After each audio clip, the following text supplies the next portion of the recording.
Hello, and welcome to Havoc Wargaming, dedicated to bringing you the uncommon. Today we're going to do an episode of Perilous Tales, Curse of the Mummy. So let's get started.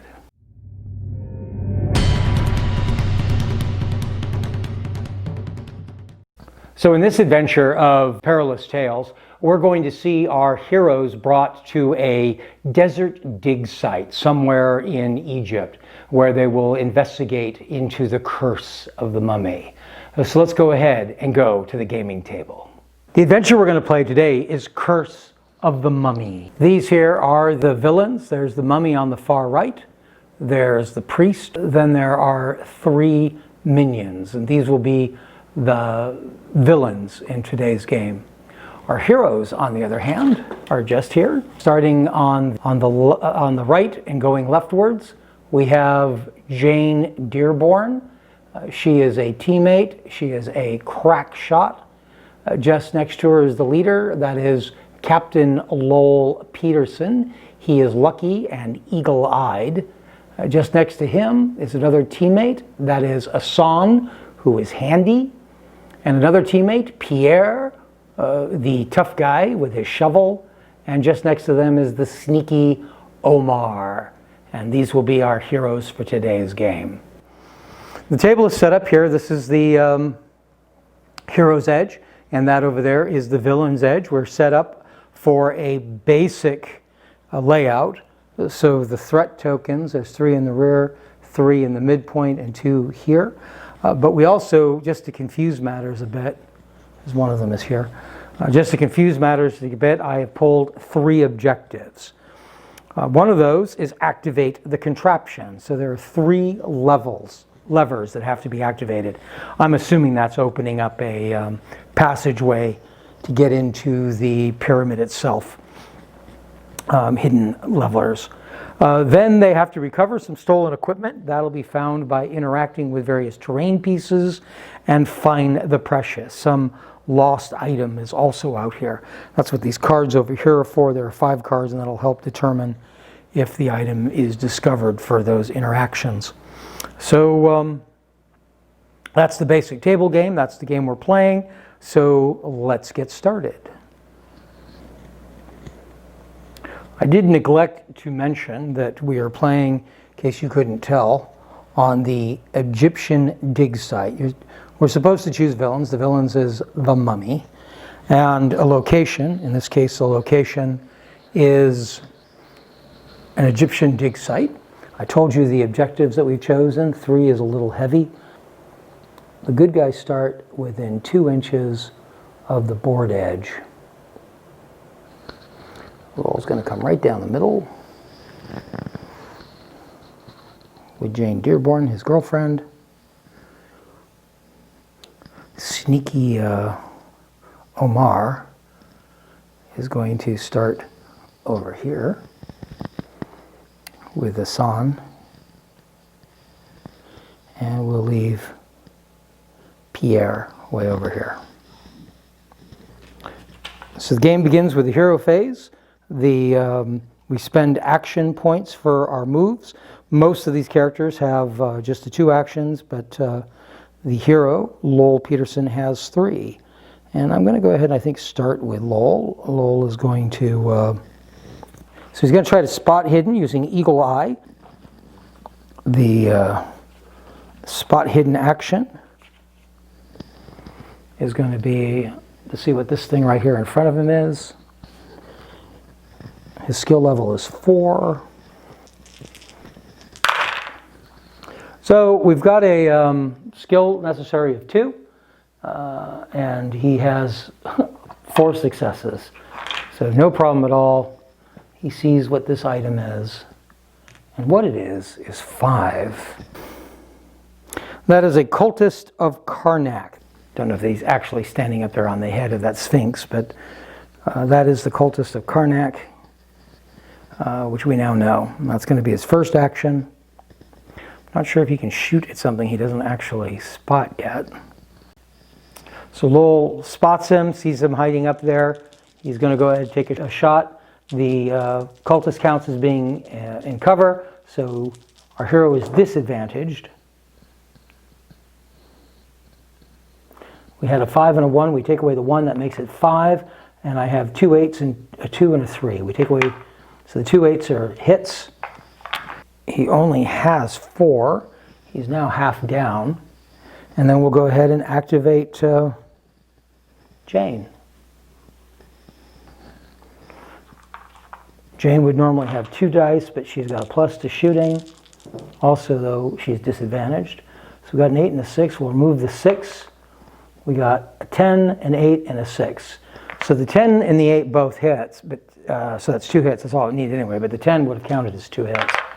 So we are down 1 cultist before things even begin. If that was legal. I'm not actually sure that was a legal move. We'll go ahead and move our sneaky guy.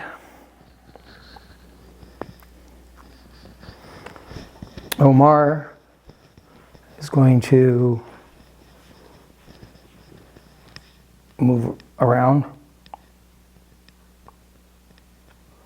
the train this way.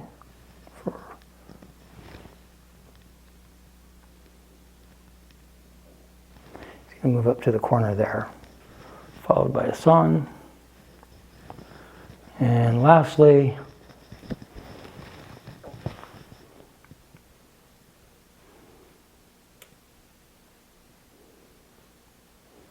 and he'll keep his eyes peeled. The reason you'll notice I keep measuring the distances to those threat markers. If we get within 6 inches of a threat marker, then we'll set it off. So we're trying to avoid that. Now it goes to the villainous turn. The first thing that happens in the villainous turn is we roll for the threat check. Threat check always counts as being an advantage. You roll a number of dice that are equal to the present threat level, which right now is only 1. So it's advantaged, so we can take away that 10. But we have no successes. So with no successes, that's threatening overture, which means +1 to the current threat level. So current threat level goes up to 2 anyway. Nothing happened, lack of threat level. We go to 2. This is the heroic phase again. I'm going to try to use the spot hidden from Peterson on this threat marker way over here. See what that is. It's a 10. We key that as an automatic failure. I'll go ahead and move forward. 1, 2, 3, 4. We'll move up to here. So that's his action. And she'll do much the same over to here. Omar is going to attempt to interact with the terrain around him. What he's going to do, he has to say what he's looking for. So he's going to look for Find the Precious. His skill is 2. So he only needs a 3. He's got a 10, which counts as 2, and a 6. So he has 3 successes. None of that matters. He only needed 1. So he wants to get to the villainous side of the table looking for goods. But he also needs to see what that thing there is.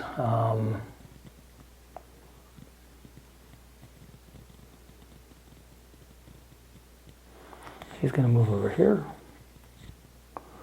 He's going to move over there. Let's move forward. He's revealed.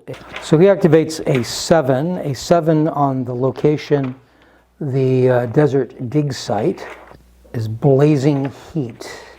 Blazing Heat is treated like creeping horror. The peril remains in play. All characters within 6 inches of this peril suffer disadvantage on all non-attack skill checks.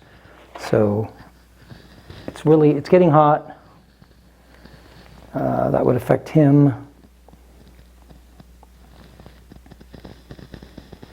He could move another 4.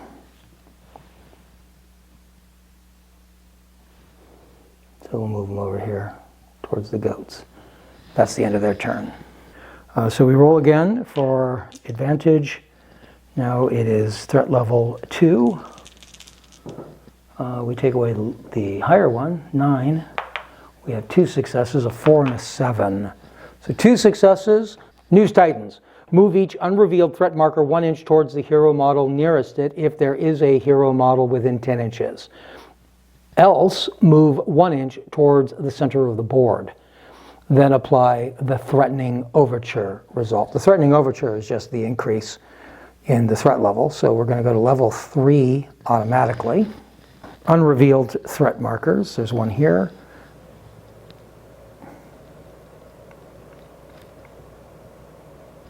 He is 7. All right, so that's closest. So it moves an inch. And is revealed. That is just barely in 10, so that moves this way. That is out, so it moves an inch towards the center.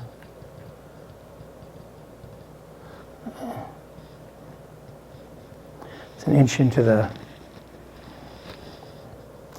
That moves an inch there. 1, 2, 3, 4, 5, 6 is still out of line. That moves an inch into the center. That moves an inch there. That one's still out of range. So only one of those has appeared, is a Cultist of Karnak. So Cultist of Karnak appears an inch away. They're a minion, he's aggressive, he has 4 wounds and a skill of 5. So he shows up right there, and we go directly to the villainous action phase. The Cultist of Karnak is within an inch. He is aggressive, so we check and see what that means. So the first thing he has to do is check and see if he's near the girl, but he is not. So other than that, he goes straight to villainous attack. So his skill range is 1. His minimum difficulty is equal to the target skill, so the minimum difficulty is going to be 2. There's no advantage or disadvantage here. Karnak guy has a skill of 5, however. I'm afraid Pierre is going to want to get some cover, I think. 5. Skill is 5. Minimum would have been 2, but doesn't matter. He rolled a 5. This is going to hurt. So there's a 10, and 8. Those are the only hits. 10 counts as 2, so that's 3 hits. Because he's tough, he avoids Pierre. He avoids one of those, so he takes 2 hits. Pierre suffers 2 hits. For our first blood of the game and the end of the second turn. So we begin turn 3. So far we've had a little bit of action. We've had Lovell Peterson has killed one of the cultists that was hiding on top of the main sphinx there. Another cultist over here is attacking Pierre. We're going to look at the fight between Pierre and the cultist of Karnak. Now, he's a skill 5. That means that the minimum skill to hit him is going to be 5. We're going to go ahead and do our first attack. This is straight up. Nobody has an advantage. I guess I could give a disadvantage because of the height. Yeah, I think I will. I'm going to call this disadvantaged. He's not going to be happy about that. Swinging uphill. Woohoo! All right, so disadvantage, we got a 5 and a 10. The 5 goes away, but the difficulty, if any time a difficulty die is a 10, that's an automatic failure. What a shame, because that would have been 3 hits. I mean, 2 hits still. But that it counts as a failure. That's his first attempt. His second attempt, that's a little better. It's going to go to a 6, and that's 2 hits. 2 hits on that fellow there. That was that action. We're going to have to go and see what we're going to do with somebody else now. Lowell is going to go try to do a spot hidden on that over there. Lowell is skill 4. So the skill is 10. That's another automatic fail. He's got 3 action points though, so I'm going to go ahead and attempt it again. I think I can do that. All right, that's better. He needs a 7, and he has a 10, so that's 2 successes. An 8 is a success, and a 9 is a success. So tons of successes. He sees this disc. It is 6. 6 is going to be... 6 is quicksand. That is the same as unsteady underfoot. When revealed, the revealer must pass a skill check or be immediately knocked down. This peril remains in play. When a hero ends a move action within 6 inches of this peril, they must pass a skill check or be knocked down. So he's probably going to be able to make that skill check, but we'll take a look. Should have rolled in there. But he rolled a 3, or his difficulty is a 3, and I've got 2 1s and 2 8s. So the 2 8s are successful. He is not knocked down. He still has 1 action. I don't think he wants to go that way. We'll start moving up this way.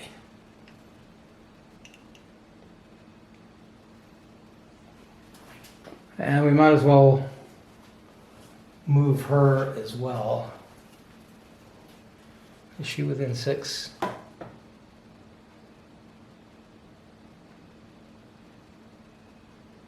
You know, I just did that wrong. That revealed that that was quicksand. He didn't actually have to fall.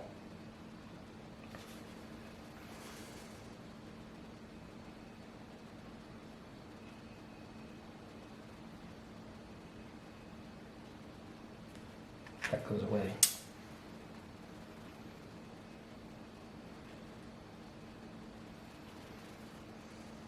She's going to start moving over here. 2, 3, 4, 5, 6, 7, 8. She's going to move both of her action points to move over here. She's going to go after that lever there. Osam and Omar.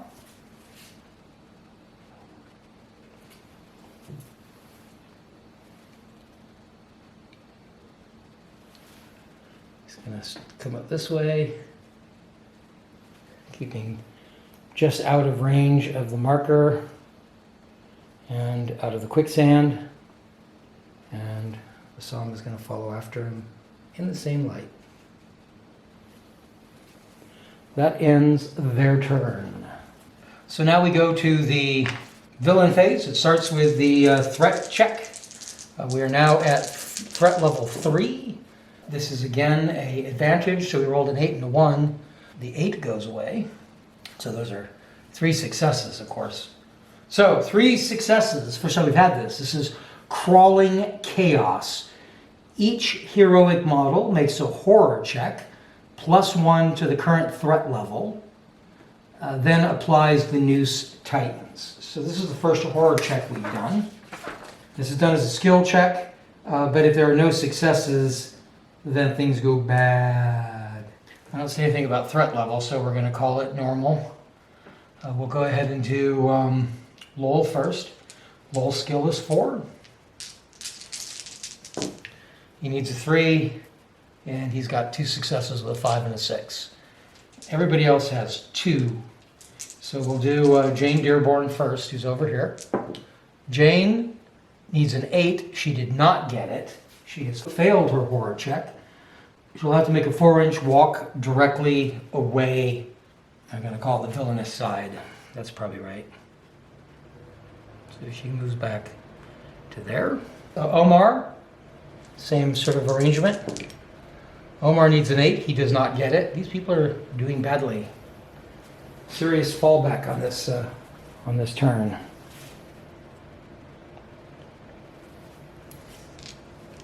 Might as well do Assam while I'm standing over here. Assam is braver than Omar. He holds his ground. And lastly, we have Pierre in his fight. Does anything about being unengaged? Yeah, if the engaged figure fails, he will be knocked down. He did not fail, though. All right, so that was Crawling Chaos. We then go to the Noose Titans. Move each unveiled threat marker an inch towards the heroic models within 10 inches, or they move away entirely. It does not move this guy. He's already revealed. It does move this.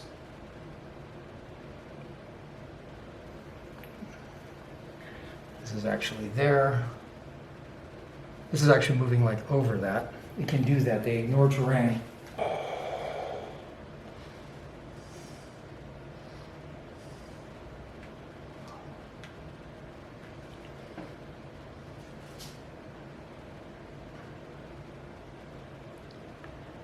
It goes there. It is now within range of a psalm. Well, that's not going to be good. Yep, that one's revealed. It is a 2. It is the High Priest of Karnak. He is a minion, aggressive. He has 6 wounds and a skill of 6. His only skill is None Shall Harm Her, which has to do with the Princess Arnak. We'll get to that when they notice her.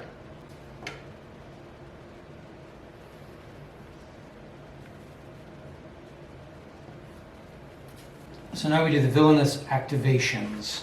Start with those that are closest to the table edge. That is going to be Priest of Karnak. Priest of Karnak is the closest. He has a skill of 6. He is aggressive. So he has to first check to see if the target hero is Princess Arnak. I might as well mention it now. I've brought that up a couple times. If there is a female on the heroic side, they will mistake her to be the Princess Arnak. And we have a female, actually. It is Jane Dearborn over here. So they will all view her as being the Princess of Arnak, and that is the goal of the mummy when he gets here. But this is not the mummy, and it is not Princess Arnak. So our villain is going to attack, because, you know, it's a villainous attack. He's aggressive. He's going to need a 4 to hit, because that is the skill level of a psalm. I'm sorry, a 2 to hit, because that is the skill level of a psalm. So he rolled a 1, that'll go to a 2, a minimum. But it's not going to matter, because this is a really good hit. 1, 2, 3, 4, 5. He does 5 hits on poor Hassan. So Hassan is half wounded by that. That's a big deal. That's rough. And then we have the guy over here. He is also 5. He has got the advantage.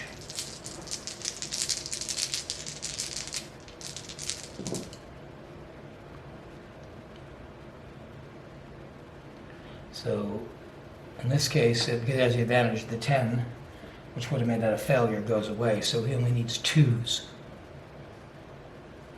That's 5 hits. 5 hits on Pierre. Pierre ignores the first one, so that's 4 hits. But he is beat up badly. He is not doing well. Not a good game for Pierre there. I forgot threatening overture, which is that now the threat level is at 4. Things are getting scarier. And now we go to turn 4. Omar's going to act first. Omar's going to help his buddy against Karnak. He's going to do that by moving his move action into 1 inch. Now they are advantaged against Karnak because there are 2 of them, or he's at a disadvantage actually. So the attack does not count as advantage. He needs an 8. He does not get it. He would have defaulted, by the way, a minimum of 5, but he didn't get it anyway. So he misses. Assam's going to go ahead and try. Assam's in the same situation. Needs a 9. He has 1 hit. So we'll put a 5 on there for Karnak. And move the 4 to this lever. That puts us within the quicksand, so we have to roll a skill check.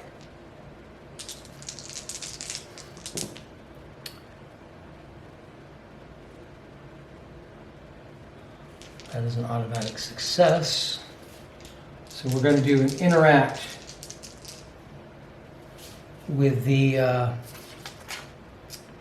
contraption. All right, we're going to try to interact with that. We need a 7. We have it. We have 2 successes. So this one is switched.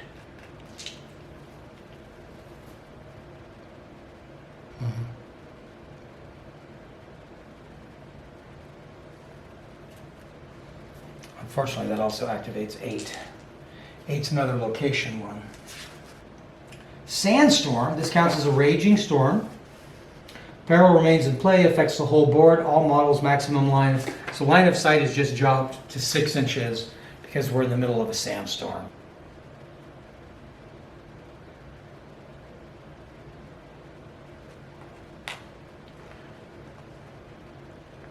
She's going to come over here. That was probably not the best of ideas, because that is the mummy. So that ends the turn. It would have ended anyway. Imhotep, Master, Special. He has 12 wounds, skill of 7. He has Love Eternal. When revealed, randomly select one hero. I'm not going to randomly do it. He believes it's reincarnation of Princess Anaka. If Princess Anaka is within 3 inches of the villainous table edge, the game will end. Ooh, she's pretty close as it is. Action is attack target hero. If he's in base contact with Princess Anaka, they move both of them towards the entrance. Fall back, reaction step forward. If he's in base contact with Princess Anaka, the princess counts as having an action point statistic of 0. He has Breath of the Grave. Range of the model's villainous attack is increased to 6. None shall harm her. This model gains the following additional step during selection of their target hero, which must always be checked first. All right, so she is set off number 1. That reveals the mummy. The mummy shows up an inch away from her, going to try to take her. All he's got to do is get her within 3 inches of the table edge to win the game, and he has modifiers that are going to make that somewhat easier for him. So this is a bad thing. And we do the threat check for turn 4. Both of those are 7s, so it doesn't matter which one I take off. We have 2 successes. 2 successes is the Noose Titans. Move unrevealed threat markers 1 inch. I don't think I have any unrevealed. I do not. And then then we go to the threatening overtures. So we go to +1, 5. Also, the master just showed up. There should have been a plus for that as well. So we are now all the way up to 6. Now he's within 3 inches, but he could take her. Why wouldn't he do that?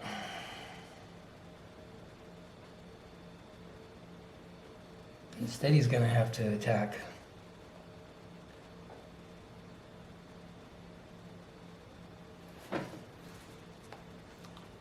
Here. I'm not sure I'm doing that right. I really feel like he should have just taken her off, but he's going to attack Lowell. First, the priest is now at disadvantaged. His skill is still 5. Disadvantage means he's going to take the higher dice, so he needs 4s. I should have said who he was going to attack. He'll attack the one he saw him, who he's already been hitting. There's a 10, so that's 2, a 9, a 5, and a 4. So 1, 2, 3, 4, 5. He's done 5 points to poor Assam, who cannot take 5 points. Assam is dead. And Omar has to take a horror check, which he makes. That's for seeing somebody, a heroic character die.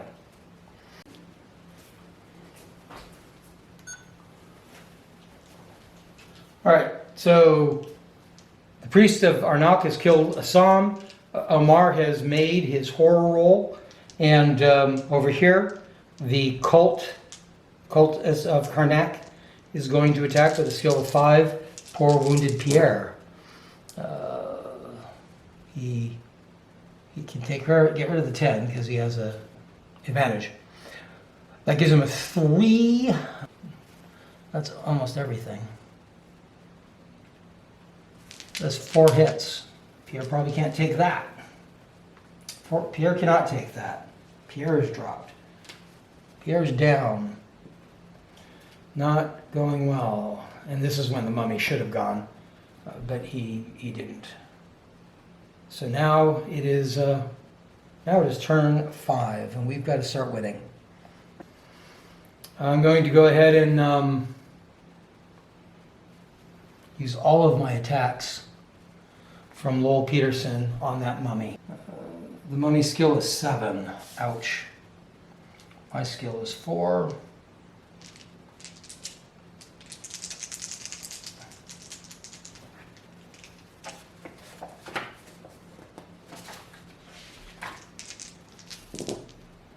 I roll a 9. We'll have to go with a 9 instead of the 7.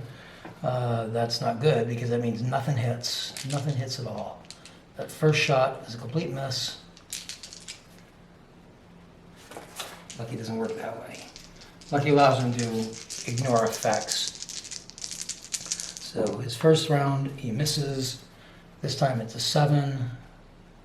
7s would have worked anywhere around. He's rolled 2 10s, which is brilliant. So he has 2 10s, a 9, and a 7. So that's 6 points. Wow, 6 points on the mummy. He needs that kind of hit. The mummy takes 12. So that's actually taking him down half. That's not bad. That might be a game changer. And that was his second hit, so he still has a third shot. This is his last action. He needs that kind of hit again. 6, so that'll go to the skill level, the mummy skill level of 7. That's not as good, but it's still 3 hits. The mummy has been chewed up.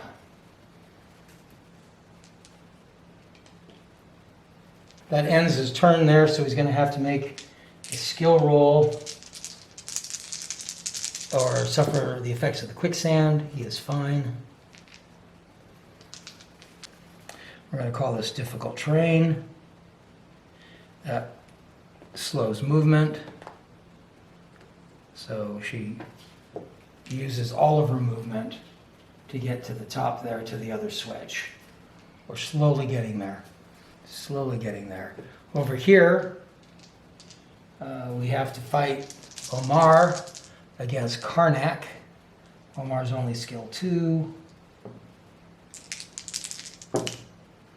He needs a 9, he got a 10, so he actually does 2 points to Karnak. And he's going to do that with his other. He got a 3, but the 3 is going to revert to a 6. However, he rolled a 10, so that's still a hit for 2 points of damage. The Karnak is almost down. Karnak might have to do something more serious there. Unfortunately, that's the end of our guy's go. So we have to roll a threat roll. We are now at threat level 6. So that's 6 dice for that. These are going to start getting hairy. This is always an advantage roll. So we go with a 4. The 8 comes out. So we have 2 7s, a 9, and a 4. 1, 2, 3, 4. 4 successes. I think that's a new one for us. 4 successes. No, it's Crawling Chaos. We've had that. Each heroic model makes a horror check, plus 1 to the current threat level. Threat level has gone to 6, and everybody has to make horror checks. We'll do Jane up on the hill first. Jane does not make hers.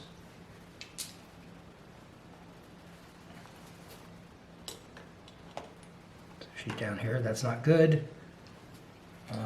Not good at all. That's going to leave her attacked probably. Our hero, he gets 4. He needs a 6, but he's got 2 10s. He has 4 successes right there. Every roll he had was a success, so he has made his. Omar's engaged, so if he fails his, he's going to be knocked down. He does not, though, because he only needed a 1. So we make the horror rolls. The Crawling Chaos would have caused things to move closer to us, but there's nothing there to move. Threat level goes up again, so we're now at threat level 7. Creatures go closest to the board edge, so we're going to go with the Prince of Karnak first. He's not advantaged. He is still skill 6. He only needs a 1 to hit. No, that actually goes to 2. But still, everything but 1 is going to hit. 2, 3, 4, 5. That's 5 points to poor Omar. Luckily, Omar hadn't been wounded until now. Omar is still up. Then it goes, he has to choose a threat. cannot be.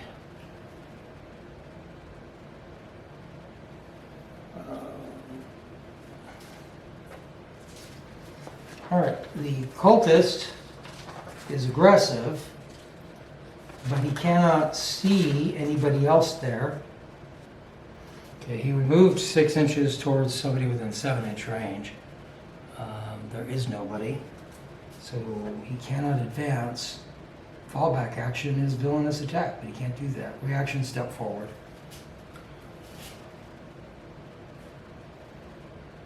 So he comes an inch towards the princess. But he cannot attack her. And now it is time for Karnak. Karnak can do a villainous attack, which is what he's going to do.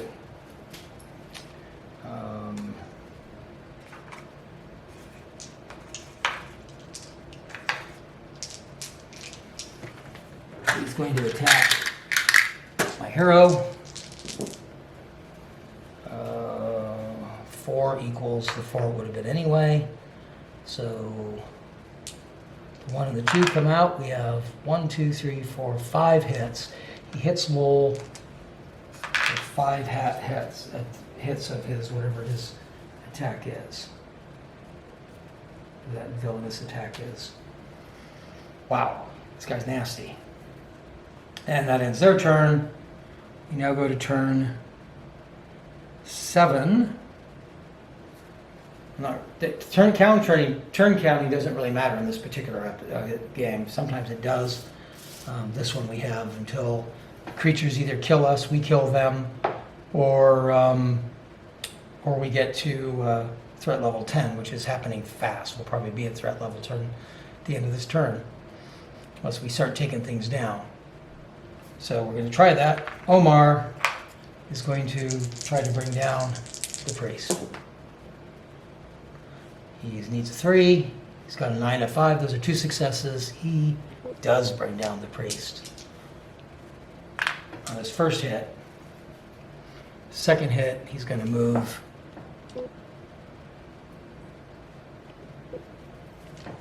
towards the other lever. The next action I'm going to take is we'll go ahead and do Lowell. Lowell's going to try to drop. He's got 3 chances to drop the mummy.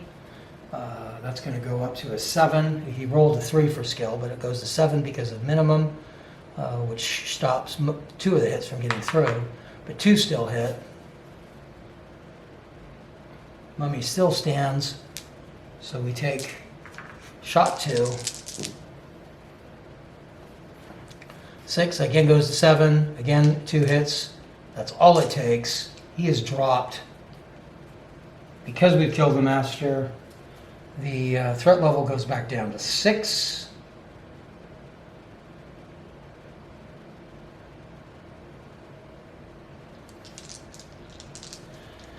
I have to roll to keep standing. I do. And lastly, Jane's going to try to drop her baddie.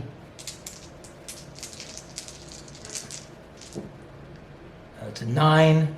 First shot misses. Second shot is the automatic miss. She does not drop her baddie. And it goes to their turn. So we have 6 dice for the threat level. It is going to be 6s they need. It's 1, 2, 3 successes. 3 successes is crawling chaos. So the markers would move, but there aren't any more. The threat level goes back to 7. Then we go to Noose Titans. Things would move, but they're gone. And then threatening chaos, which takes us up to 8. So the turn does not end. The game does not end on this turn. It's much closer than it had been. Much closer than it had been. And it goes back to our turn, and things have to start happening.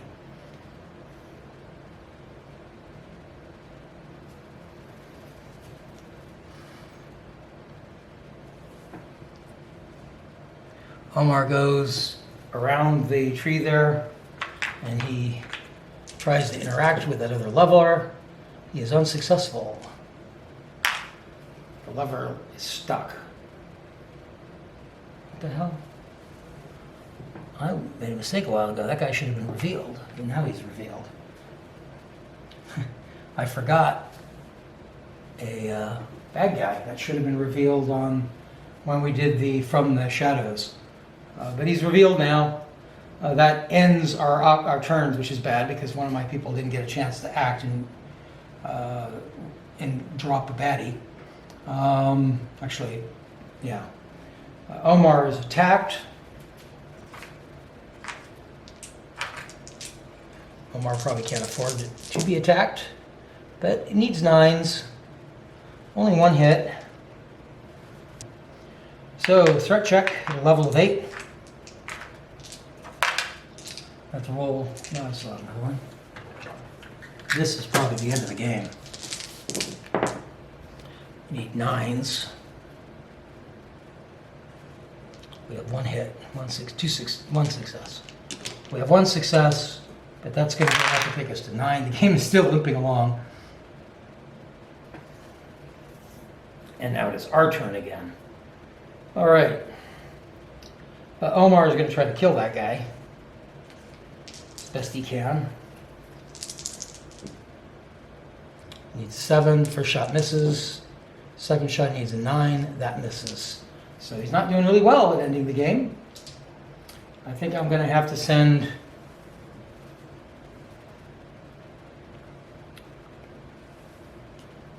I can't.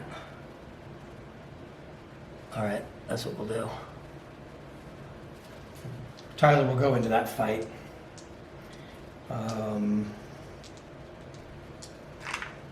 He has 1 action left. That's going to be a 5. He rolled a 4 for difficulty, so it'll go to 5. But all of these hits, there's 3 7s and 1 10.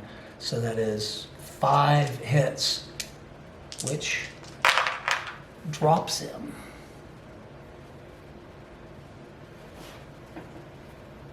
But still wasted a turn. Turn we couldn't afford to lose.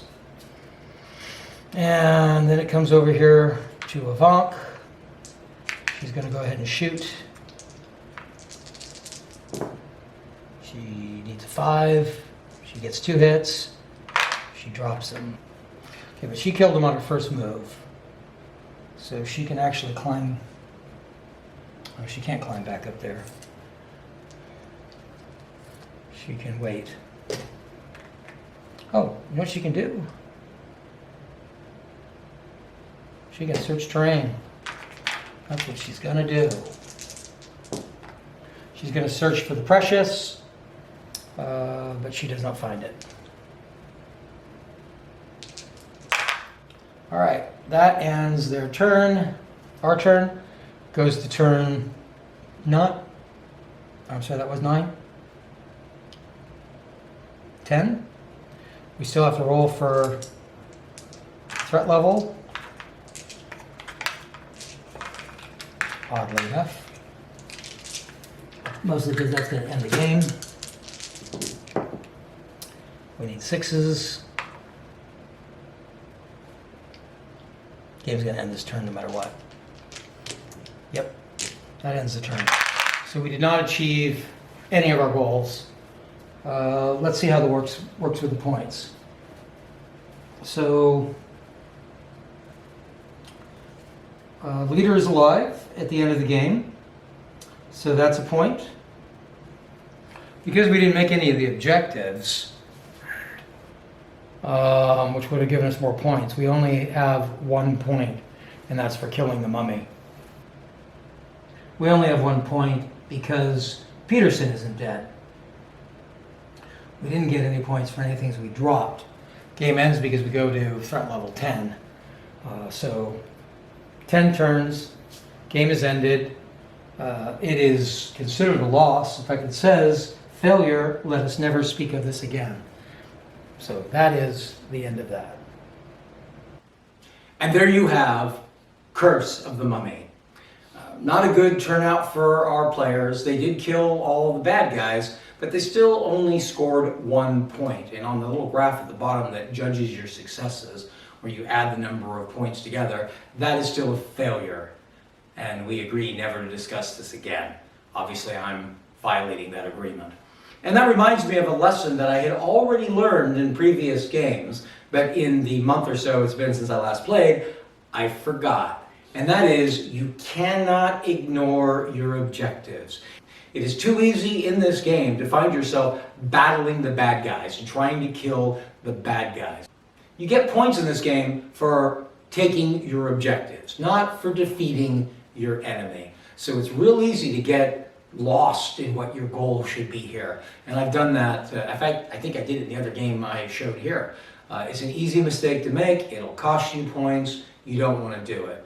In fact, I remember, the reason I had 3 objectives in this game is I remembered that it was important to be able to take more objectives. I now realize that I had done that to increase the chances I could take one of them.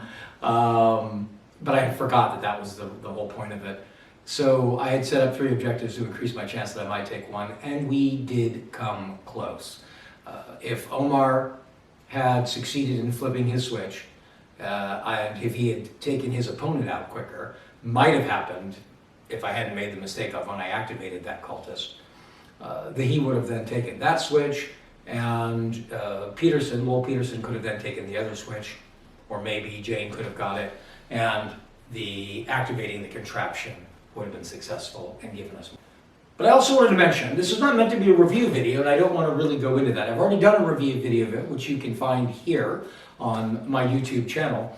But there was something I didn't mention, I don't believe, in that video that I thought I would do now. If you're a frequent viewer of my channel, I first thank you for that. But second, you may have noticed that I am a fan of both 7TV and Pulp Alley. So you might ask the question, why play Perilous Tales? As to the other 2 games, why you might play one of those over the other, I've already done a video of that, which you can find here. But as to why you might play Perilous Tales over those other 2, it's quite simply just this. This game is simple. This game is meant to be a beer and pretzel sort of game. It doesn't take a lot of thought to it, and because of that, it's also very quick. You can easily play a game of Perilous Tales in less than an hour's time. In fact, I'm going to be running it soon as a Halloween. All this month, we're doing horror-themed games at the Williamsburg Lagata, which is my local club, and this is a game I plan on running on Thursday. That'll be in the past by the time you see this video. I'm concerned that I might need to bring a backup game because this game is fast. It can be played very quickly. Part of the reason it's so quick is there's very little detail to the characters, and because of that, character construction takes no time at all. All characters, the heroic characters, are all either leaders or followers. All leaders have exactly the same stats. All followers have the same stats. The only difference is there's a series of traits. Each leader gets 2 traits, and each follower gets 1. And by choosing those traits, that's the only individuality to the characters. So it doesn't have the detail of individual characteristics and the different feels of the different figures and characters on the table the way either 7TV or Pulp Alley would have. It's also, at least as it stands right now, without seriously changing how the game works, it is very limited to only one pulp genre. It can be played in lots of different periods. I've been playing it in the usual pulp 30s or 40s period, but I've seen it played to be X-Files in the far more modern world, so it's very, very flexible as far as that goes, but it is really pulp horror. So that has to be what you have in mind, I think, to get into it. Takes very few figures, 5 villains, 5 heroes, takes place in a very small area, 2x2. That means very little terrain. It doesn't take that much terrain to fill a 2x2 square. If you wanted to roll your scenarios or use the online roller, which is on Planet Smasher games, that could be a little bit more resource heavy because you don't know what villains you're going to have and what terrain you're going to have. I chose what we just saw tonight. That's the same thing I'm going to be running for the club game, because I have the Egyptian terrain for a Pulp Alley campaign, and but I have the mummy and his minions for that same scenario or that same campaign. So I already had what I needed to be able to play this. So that's the biggest reason, is if you just wanted something quick, something that doesn't take a lot of mental energy, and just a fun, fast, quick game. That's why you might look at something like Perilous Tales. If you have any comments, if you liked the video, if you played the game, have things you'd like to add, go ahead and put those in the comments down below. If you enjoyed this video, or you feel you got value from watching it, please hit like, put dislike if you didn't. And if you would like notification of whenever we publish a new video to help you save your time and money in your wargaming hobby, then please hit subscribe. Until next time, cheers.